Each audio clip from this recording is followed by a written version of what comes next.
Eu cumprimento os irmãos com a paz do Senhor, amém? Queridos, abra sua Bíblia, por favor, na carta do apóstolo Pedro, primeira epístola de Pedro, capítulo de número 2. 1 Pedro, capítulo de número 2, onde estaremos fazendo menção do texto sagrado.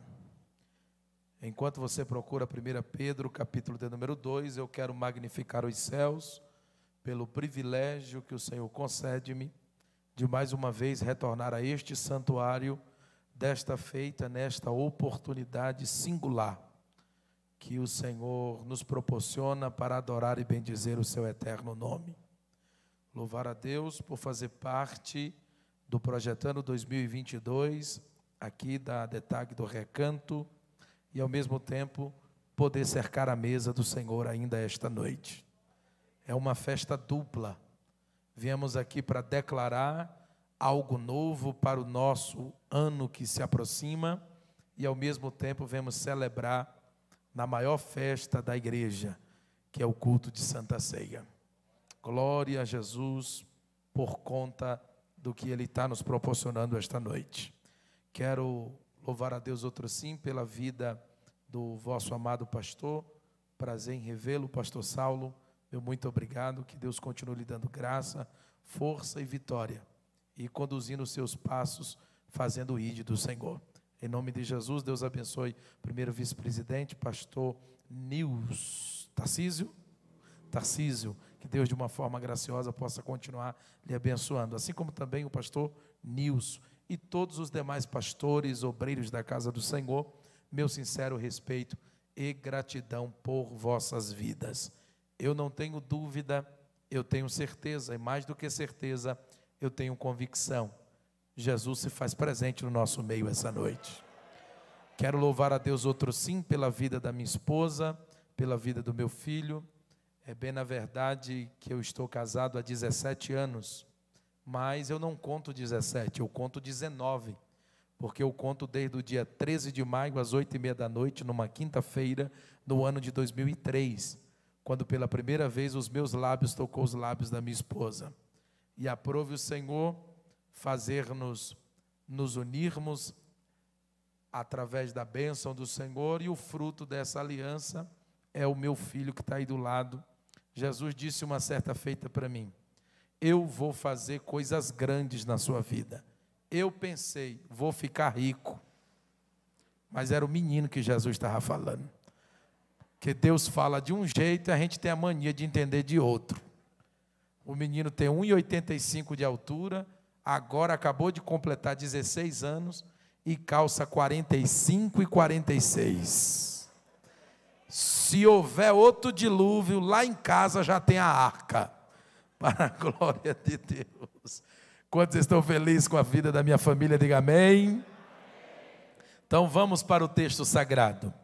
1 Pedro, capítulo de número 2, verso 1, nos diz assim: deixando, pois, toda malícia, e todo engano, e fingimentos, e invejas, e todas as murmurações, desejai afetuosamente, como meninos novamente nascidos, o leite racional, não falsificado, para que por ele vades crescendo. E você diz amém. Agora eu vou contar de 1 até 3 e você vai repetir o tema deste projetando. Vamos lá? 1, 2, 3. Mais uma vez. Olhe para alguém que está do seu lado e diga assim: irmão, precisamos renunciar para crescer. Se esta noite você veio disposto a renunciar para crescer, então sente dando glória a Deus e aleluia essa noite, juntamente comigo.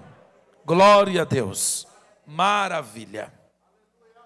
Queridos, o texto que ora acabamos de fazer menção está inserido dentro de um contexto sagrado. Sabemos, pois, que o autor desta epístola, desta carta, é o apóstolo Pedro. E, por sua vez, há uma preocupação do apóstolo.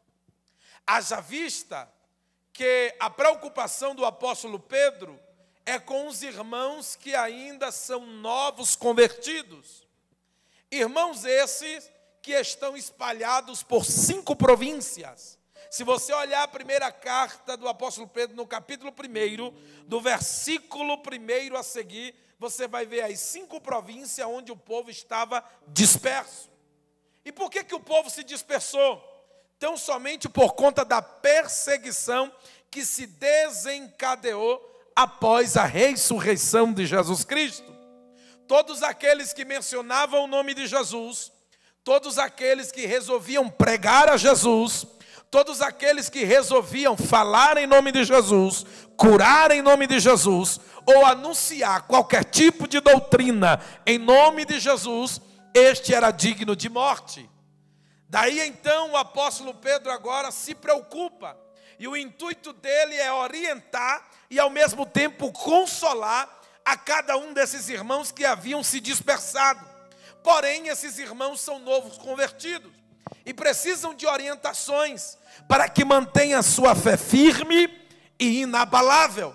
Daí então, o capítulo 1, nós vamos encontrar dentro do contexto desta narrativa, que o capítulo 1, Pedro vai mostrar o benefício que esses irmãos têm, novos convertidos.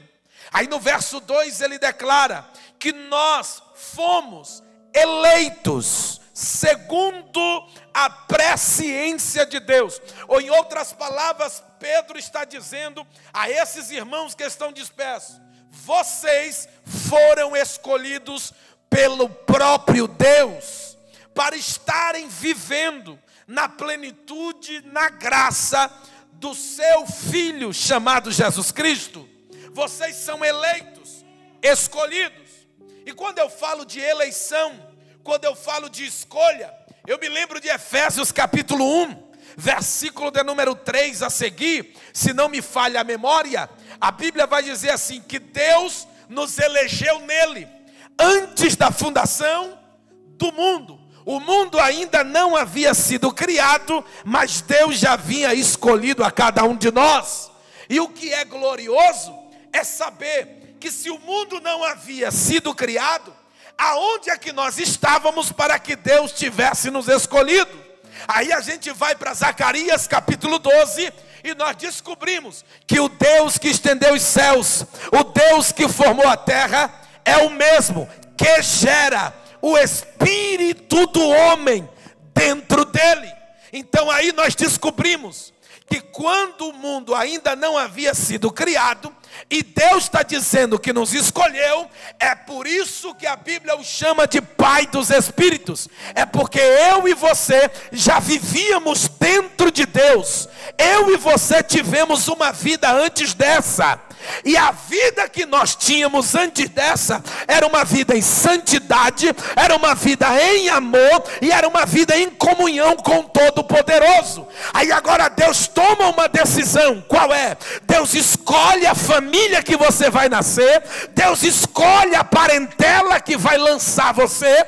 Depois de escolher sua família, a região, o estado que você vai nascer, Deus agora resolve tirar você de dentro dele com o único intuito para que você seja aqui fora do jeito que você era quando estava dentro dele. É por isso que Efésios capítulo 1, verso 4 vai dizer que Deus nos escolheu para que vivamos em santidade, irrepreensibilidade e em amor. Agora veja se isso não tem tudo a ver com o que Pedro está dizendo. Se você vai para capítulo 1 da carta do apóstolo Pedro, você vai encontrar do versículo de número 1 até o versículo de número 12, Pedro está falando acerca do plano da salvação, como Deus traçou o plano da salvação e nos presenteou através da sua escolha, nos escolhendo para uma nova e viva esperança, para nos dar direito direito de uma morada eterna, de uma morada que olho não viu, ouvido não escutou e não desceu ao nosso coração, mas que Deus preparou para todos aqueles que são seus escolhidos e andam na sua presença. Então você percebe que Pedro fala primeiro da salvação. Logo depois do versículo de número 13, do versículo 13 até o versículo 16, ele vai dizer que todos os que foram eleitos por Deus, todos aqueles que foram escolhidos pelo Senhor para a salvação, para a morada eterna, estes, porém, só têm que se conduzir ou viver de uma única maneira: em santidade. Em santidade. E Paulo está ensinando isso a novos convertidos, para que eles entendam e compreendam que não é o fato da graça ter o alcançado que agora eles vão viver de qualquer maneira, porque há um evangelho barateado que se prega aí, que agora que eu sou da graça está tudo em paz, está tudo tranquilo. Não é assim que funciona, não. O negócio é mais sério do que o que a gente pensa. Na época da lei, se uma pessoa fosse pega em adultério, o que é que acontecia? Ela era digna de apedrejamento. Só que aí vem a graça. Graça essa que todo mundo prega com tanta facilidade e diz que o tempo da graça é melhor. Agora escute, na época da lei, se o homem adulterasse, ele seria apedrejado juntamente com a adúltera. Sim ou não? Aí veio a graça. Aí Jesus, na pregação da graça, diz assim: eu porém vos digo, se um olhar para uma mulher com segundas intenções em seu coração, já cometeu adultério com ela. Perceba que na lei era só se fosse pego. Na graça é só se pensar. Está vendo que o negócio ficou mais difícil, pastor?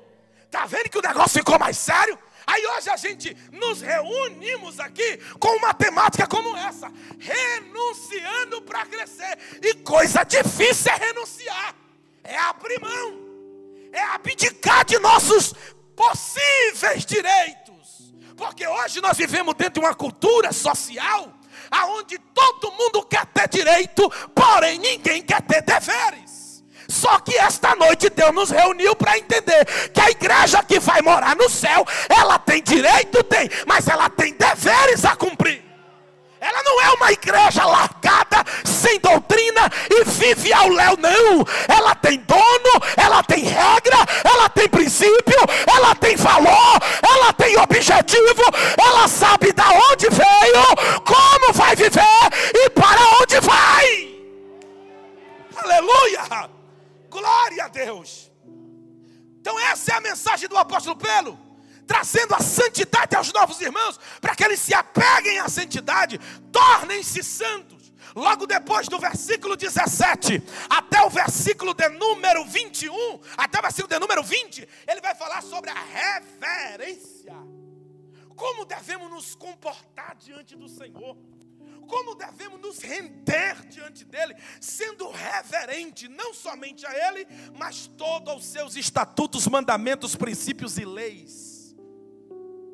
Aí depois ele vem do verso 21 até o versículo de número 25, falando que a terceira característica de um cristão que vai viver uma plena vida de salvação em Cristo Jesus, ele precisa viver em amor.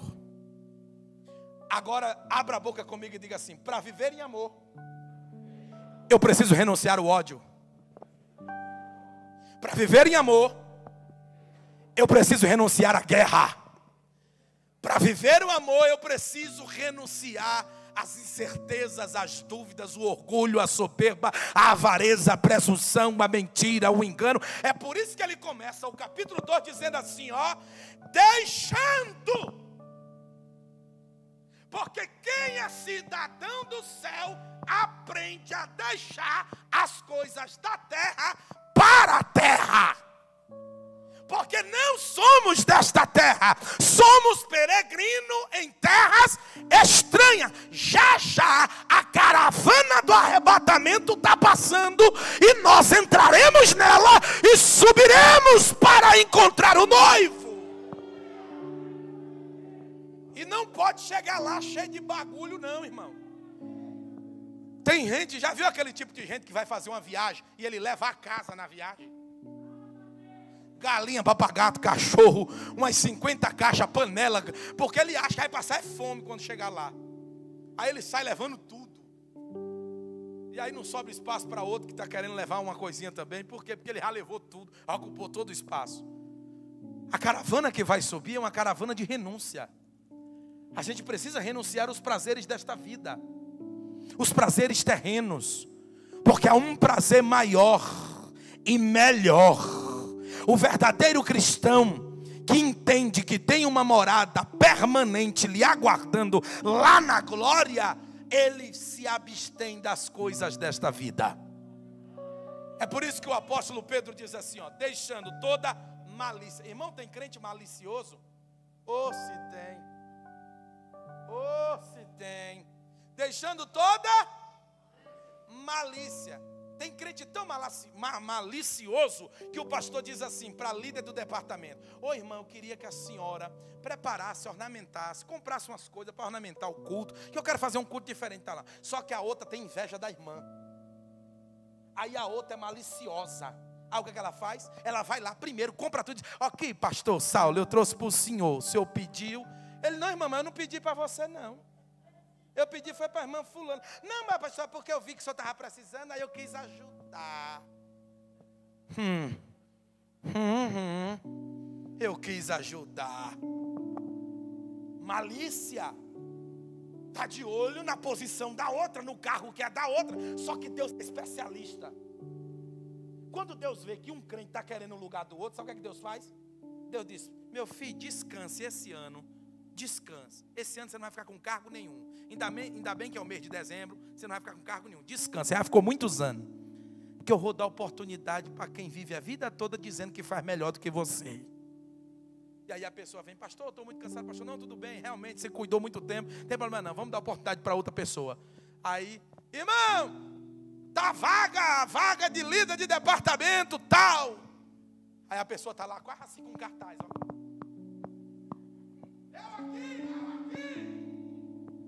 Porque ela se acha capaz. Aí o pastor diz: fulano de tal, pronto, vai ser a líder. Aí apresenta, diz: fulano de tal vai ser o líder do departamento tal. Até que chega o dia de fazer os trabalhos, o culto ou o evento. Aí a pessoa que se dizia ser melhor do que a outra, que estava há anos e anos, procura o pastor e diz: pastor, como é que dirige um culto? Pastor, como é que agenda os pregadores, que eu não conheço nenhum? Pastor, onde é que a gente vai em Taguatinga para comprar os tecidos? Para poder fazer as roupas, pastor, que eu não sei. Fazer o uniforme de irmã. Onde é, pastor, que nós vamos, que eu não sei. Onde é que a agenda cantou? Aí sabe o que é que o pastor, impulsionado pelo Espírito, faz? Pergunte à irmã, que era antes de você. Aí o que é que ela vai ter que se submeter? Ela vai ter que renunciar toda aquela inveja que ela tem da outra e vai ter que ir lá pedir conselho para ela como conduzir a obra do Senhor. Oh glória! Diga assim: Deus ainda sabe trabalhar com um crente malicioso. Deus sabe. Segundo, deixando toda a malícia, todo engano, fingimento. Tem crente fingido, irmão? Ou se tem, tinha um em Lucas 10, doutor da lei. Chegou lá e disse: o que é que eu faço para herdar a vida eterna? Ele sabia, porque era doutor da lei. Se é doutor da lei, ele conhece a lei de ponta a ponta. Como é que eu faço para herdar a vida eterna?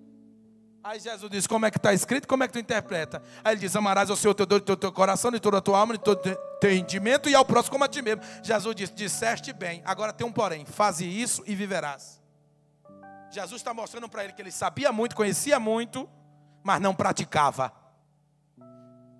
E assim somos muitos no nosso meio, que sabe que tem que viver uma vida piedosa, que sabe que tem que viver uma vida na presença do Senhor, deixando de lado malícia, engano e fingimento, mas finge não saber o que tem que fazer. Pastor, que dia é o culto mesmo, hein? Irmão, tu tem 30 anos congregando e não sabe qual é o dia de culto da tua igreja. Pastor, vai ter oração, vai ter escola bíblica. Isso é inadmissível, irmão. Mas são essas pessoas que se reúnem e dizem assim: eu vou lá tomar minha posse da minha vitória. Aí Deus me traz aqui, numa noite de projetando, para dizer: se tu for tomar posse da vitória, do jeito que tu trata as coisas diante da minha presença, dificilmente haverá vitória para ti. Porque só alcançamos vitória quando tomamos atitudes diferenciadas. Quando aprendemos a renunciar coisas, Deus nos beneficia com outras. Agora que coisa interessante. Desejai afetuosamente. Tem que partir de nós um desejo. Desejo de quê? Afetuosamente. Como meninos novamente nascidos. O que Pedro está dizendo para os novos convertidos é que assim como um bebê recém-nascido precisa do leite materno para poder crescer, se fortalecer, igual os médicos dizem, que são 6 meses necessários para que todas as vitaminas façam parte do corpo daquela criança através do leite materno. Toda criança precisa pelo menos amamentar 6 meses. Então o que Pedro está dizendo, assim como uma criança recém-nascida depende do leite materno para ficar forte e crescer, vocês também devem se alimentar do leite racional. Agora, que leite racional é esse? É simples, a palavra de Deus. E é isso que Pedro está tentando implantar nos novos convertidos. Por quê? Porque a perseguição já existia. E a única maneira de vencer a perseguição é embasado na palavra.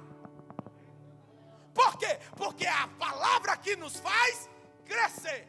Por exemplo, alguém aqui só tem fé por causa da palavra. Porque a Bíblia diz que a fé vem pelo ouvir. E ouvir o quê? A palavra. Pode cantar milhares de hinos poderosos, mas se não houver palavra, não tem fé.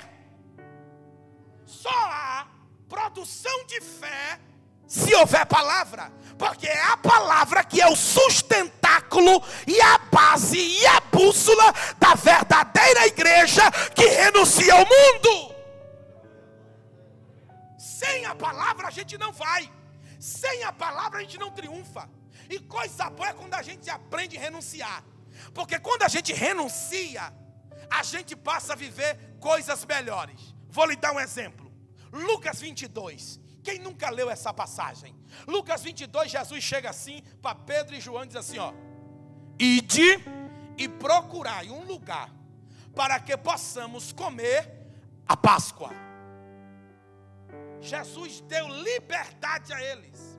Jesus deu a eles livre arbítrio para escolher o lugar que eles quisessem. Jesus disse: ide procurar um lugar para que comamos a Páscoa. Aí lá vai Pedro e João. E aí, João, vamos lá? Vamos. Ele mandou a gente escolher. Então vamos, eu vou escolher um lugar top, viu, João? Eu também vou escolher um lugar top. Aí os dois estão indo, daqui a pouco a ficha caiu. Espera aí. João, se a gente escolher, podemos escolher errado. João, se a gente escolher, pode ser que não seja o mesmo lugar que ele escolheria. João, quer saber de uma coisa? O que é, Pedro? Vamos dar uma ré. Vamos voltar e perguntar para ele. É por isso que o texto diz assim, que Pedro e João olham para Jesus e dizem assim, ó: onde o Senhor quer que a preparemos-nos. Aí qual é a resposta de Jesus? Ide.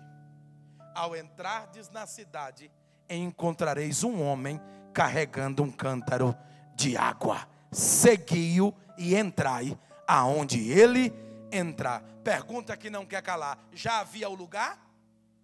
Jesus já tinha o lugar pronto. Já tinha tudo preparado. Mas ele deu liberdade para eles escolher. Por quê? Porque Deus tem hora que nos testa para saber se somos capazes de renunciar nossa vontade para cumprir a vontade dele. E é isso que muitas vezes não entendemos. Que há momentos que precisamos renunciar o nosso eu, o nosso querer, o nosso desejo para cumprir o desejo de Deus. E aí o que é que Pedro e João faz?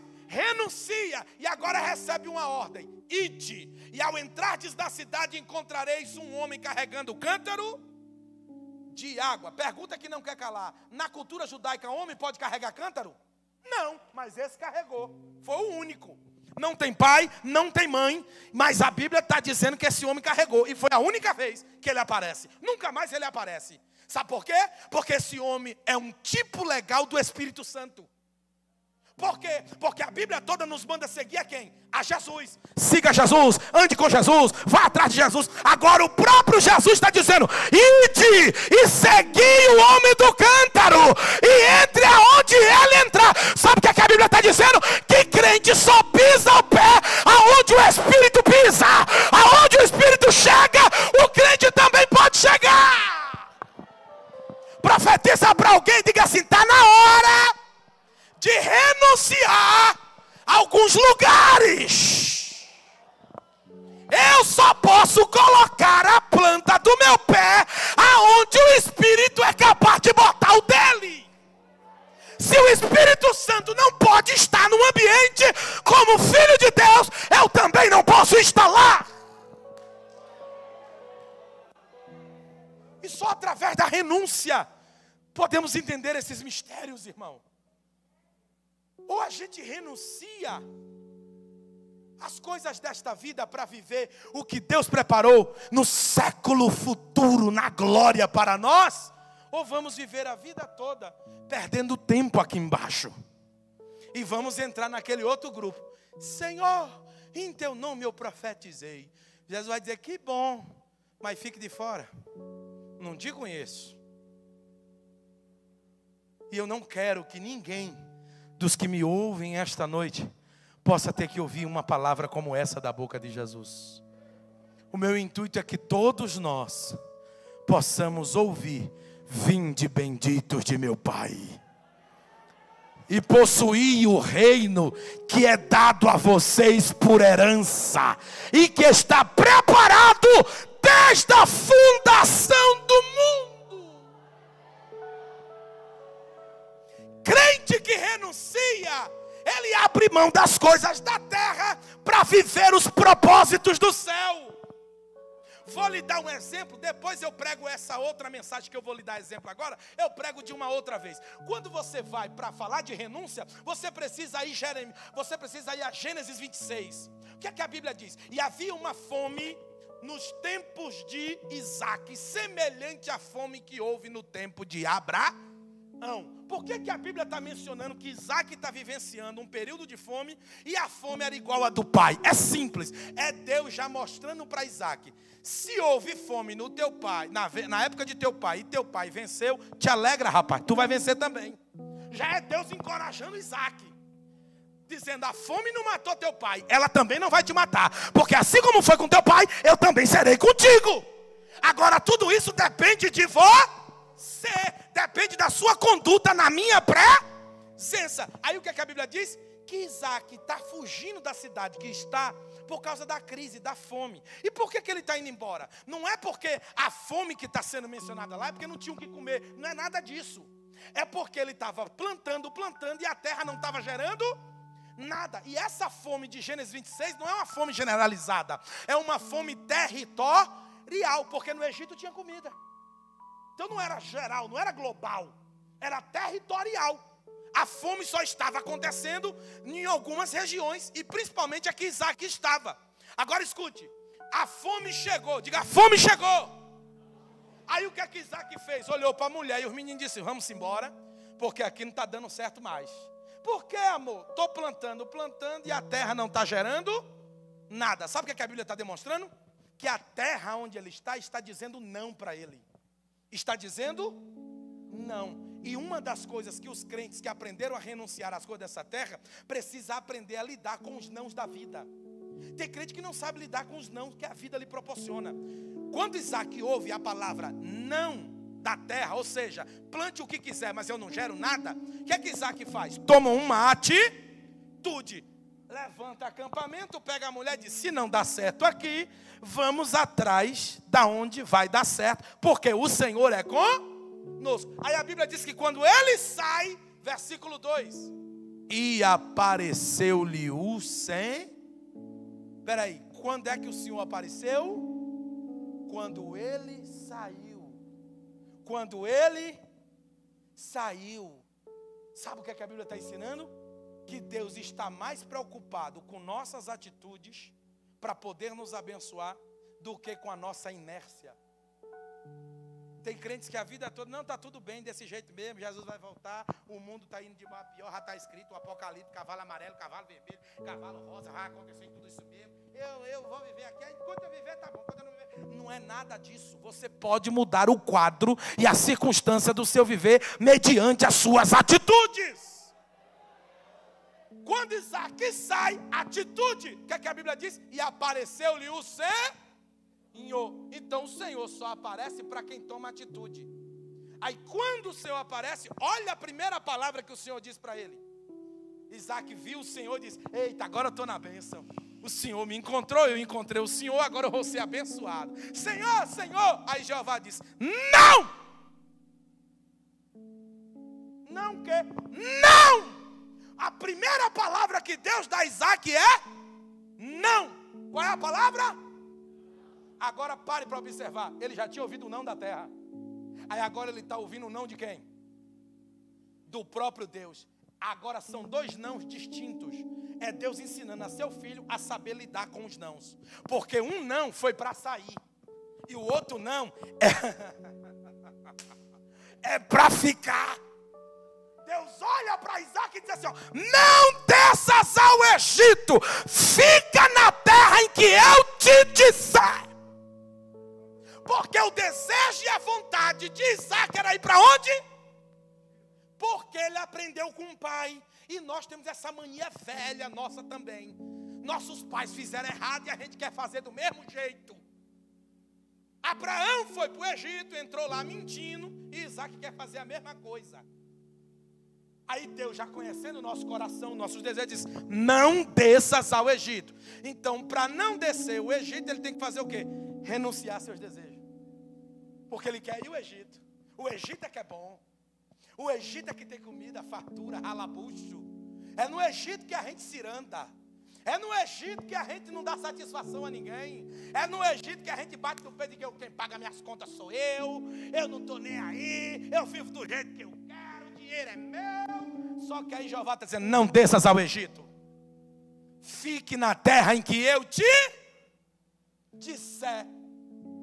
Aí ele olha para a esposa e diz: amor, tem que ficar aqui esperando a ordem de Deus. Por quê? Porque crente que é crente tem que aprender a renunciar a seus desejos. E por que a gente vai renunciar, Isaac? Para a gente poder crescer. Para a gente poder crescer. Para a gente poder crescer. Aí a Bíblia diz que Deus aparece para ele e diz assim: ó, fica na terra em que eu te disser. Aí de repente Deus já chega e diz: ei, já achei a terra. Peregrina nesta terra. Peregrina nesta terra. Que terra? A terra de Gerar, que estava dominada pelo rei Abimeleque, que está povoada pelos filisteus, que é rei dos filisteus. Sabe o que Deus está dizendo? Fica aqui no território do inimigo. Porque quando Deus quer abençoar, até na terra do adversário Deus abençoa. Fique aqui nesta terra. Irmão, mas olha a expressão que Deus diz: peregrina. O que significa peregrinar, pastor Tarcísio? Andar, se locomover, romper, avançar. Aí os crentes de hoje entregam o cargo, qualquer coisinha cheia de mimimi. Eu vou me embora do ministério. Vou pegar minha carta. Não estou me sentindo bem. Aí o irmão fica tentando convencer o outro: ô irmão, não vai embora não. Foi aqui que tu aceitou Jesus. Por favor, fica aqui, não vai não. Não, eu estou muito magoado. Eu estou muito machucado. Me feriram. Calma, irmão, não é assim não. Não, eu já sei, ninguém me ama, ninguém me quer, eu vou me embora. Aí o irmão tenta convencer ele, até que o irmão consegue. Aí quando o irmão consegue, ele diz: tá bom, eu vou ficar. Mas tem uma condição: eu também não vou fazer mais nada. Eu não quero cargo, eu não quero cantar, eu não quero oportunidade, eu vou ficar só no banco. Deus não te chamou para ficar no banco. Deus te chamou para renunciar às coisas desta terra e trabalhar para Ele. Trabalhar para Ele. Se coloque de pé em nome de Jesus. Se coloque de pé em nome de Jesus. Diga para a pessoa que está do teu lado, diga: não é para renunciar à obra e nem o reino de Deus, é para renunciar ao mundo, é para renunciar às coisas das trevas. Eu profetizo que todo tipo de renúncia que você fizer em 2021 vai proporcionar a você em 2022 um ano de vitória, um ano de bênção, um ano de milagre. Até porque com Deus não é ganhar para vencer, é perder para ganhar e vencer.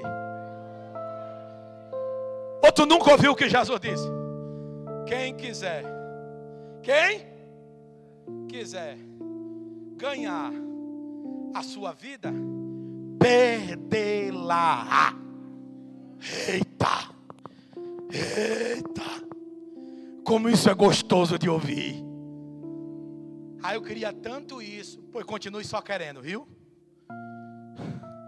Que agora não é o que você quer, é o que o Senhor determina. Coloque a mão no coração. Eu quero orar por você e devolver o microfone a quem de direito. Feche os seus olhos. Amante da minha alma, em nome de Jesus, daqui a alguns minutos cercaremos a tua mesa. Ó Pai, estamos esta noite projetando o nosso ano que se aproxima. Mas sem renúncia não dá, porque a tua palavra nos diz: aquele que quiser vir após mim, negue a si mesmo, tome a sua cruz e me siga. Esta noite, ó Pai, nos ensina a renunciar o pecado, nos ensina a renunciar os desejos carnais, nos ensina a renunciar às coisas desta terra, porque fazendo assim seremos abençoados, corroborados de poder, corroborado de vitória, corroborado de unção. Eu profetizo esta noite, ó Pai, sobre nossas vidas, que a mão do Todo-Poderoso nos dê força, nos dê coragem. Se você crê no que estou orando, diga comigo: Senhor Jesus, esta noite eu ouvi a tua palavra e eu temi. Se é verdade que estás aqui por um minuto, eu vou te adorar. E enquanto eu estiver adorando, renova a minha vida. Me enche, me enche, me enche, me enche com a tua presença. Onde houver um crente batizado com o Espírito Santo, eu profetizo renovo, renovo, renovo, renovo, renovo. Receba ânimo, receba graça, receba vitória, receba força. Em nome de Jesus, seja abençoado.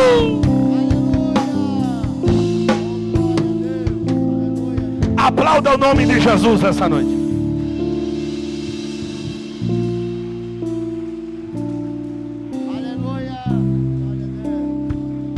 Amém?